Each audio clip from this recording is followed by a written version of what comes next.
And so in this area, on this year, which is the 150th anniversary of the Sand Creek Massacre, we focus on the Sand Creek Massacre, not because it's the only important incident, not because it affects all of the people, but because it is here in our territory, and our Methodist forebearers are so central to the story that we can't fail to know this history. So come with me, humbly, to walk this path, to listen, to learn. A full day was spent touring the Sand Creek Massacre Monument on the eastern plains near Eads, Colorado. It was a time of quiet reflection, a time of learning, and for some, a time to remember. Later in the evening, the conference came together at a banquet where tribal descendants had a chance to reflect on the meaning of healing relationships. Reverend Chuck Schuster helped organize the day's activities. It was suggested that we recognize the significance of that tragic time when over 200 women, children, and peaceful tribal leaders were slaughtered by the cold, calculated action of a former Methodist pastor and Methodist pastor. He continued his ministry, sponsored by the territorial governor, a Methodist layperson. Soon occurred to us that we have involvement and investment in that history. In fact, it's not ancient history, it's current, and for us, were we not to claim that history, it would be to have the effect of perpetuating the atrocity.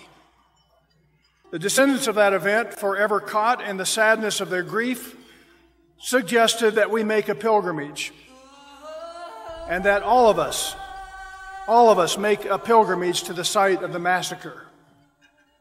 And in doing that, they have taken their grief and have moved to a level of grace for that invitation, for us to join them, given the history and our part in it, borders on something very special and I would say holy.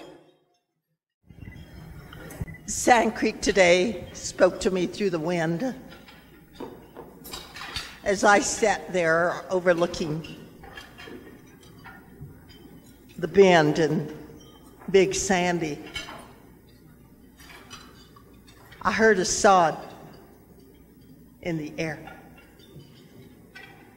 I have been taught that tears are the highest form of prayer. And I had many today. The songs, however, gave me some feeling of comfort. And I believe they were songs of joy, that we were all there. Well, I guess what it meant for me to be here with you guys is,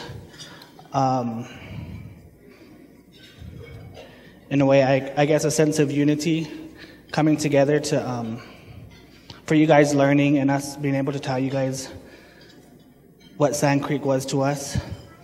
As I shared with the people on the bus that I was on, you know, when I was telling the people back home that I was coming down here to this conference with the United Methodists, you know, there for Sand Creek, you know, the first thing that I would hear was, why? Why are you going down there to see them? Colonel Shivington was a Methodist. He's the one that led the attack. I can go back home and, you know, tell the people, you know, it's a time for healing the relationship between the United Methodists and the tribes.